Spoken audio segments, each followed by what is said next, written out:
Ada sebuah buku yang sangat menggugah saya, yaitu buku yang berjudul The Winner Takes All, atau terjemahan bebasnya adalah pemenang mengambil semuanya. Dalam buku tersebut dikatakan anak muda di tahun 80-an banyak yang kaya. Namun di tahun 90-an anak muda yang kaya lebih sedikit dibandingkan yang tahun 80-an. Lalu di tahun 2000 lebih sedikit lagi yang kaya dibandingkan dengan tahun 90-an. Dan sekarang di tahun 2019 ini anak muda yang kaya dibandingkan dengan satu dekade sebelum ini lebih sedikit lagi yang kaya. Karena apa? Karena the winner takes all. Yang tua-tua sudah menjadi pemenang dan mengambil semuanya. Maksudnya bagaimana? Ini contoh. Kalau saya mau mentransfer uang dolar ke rekening Anda, sahabat, maka kita berdua datang ke bank, isi formulir, lalu saya berikan uang itu ke teller, lalu secara sistem, teller tadi akan mengetik sebuah informasi dan menotifikasi ke New York. Lalu, oleh bank di New York, di-forward ke sebuah kota kecil di Switzerland namanya Basel. Kalau Basel bilang oke, New York bilang oke, baru uang itu masuk ke rekening Anda, dipotong sedikit komisi. Komisi tadi bank dapat dan pastinya Basel dapat. Basel adalah the winner. Semakin kaya kita berdua, lalu transaksinya menggunakan platformnya mereka, ya Basel semakin kaya. Contoh lagi, siapa dari kita yang menggunakan sosial media untuk berdagang? Misalnya kita berdagang melalui Instagram, melalui Facebook, atau sosial media lainnya. Yang intinya, semakin kita sukses, Instagram semakin kaya. Semakin transaksi kita besar, Facebooknya semakin kaya. Karena itu mereka berdua dikatakan sebagai the winner takes all. Mereka sebenarnya ngambil lebih banyak karena kita pakai platformnya dia. Hampir di semua lini sudah ada pemenangnya,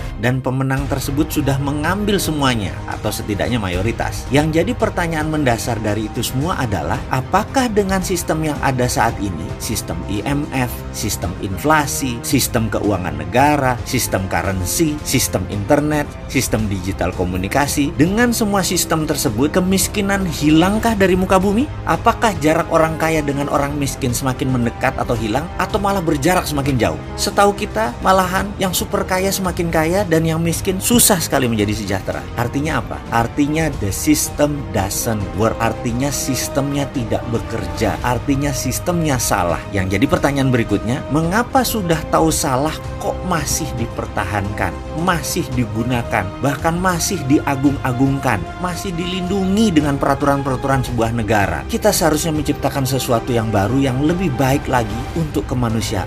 Ayo anak muda Indonesia, ini masanya kita berjaya. Kita tidak usah pakai lagi platform yang tua-tua itu. Kita harus punya cara yang lebih baik dari yang sudah ada. Kita tantang sistem mereka dengan sistem kita. Selamat datang New Economic Model.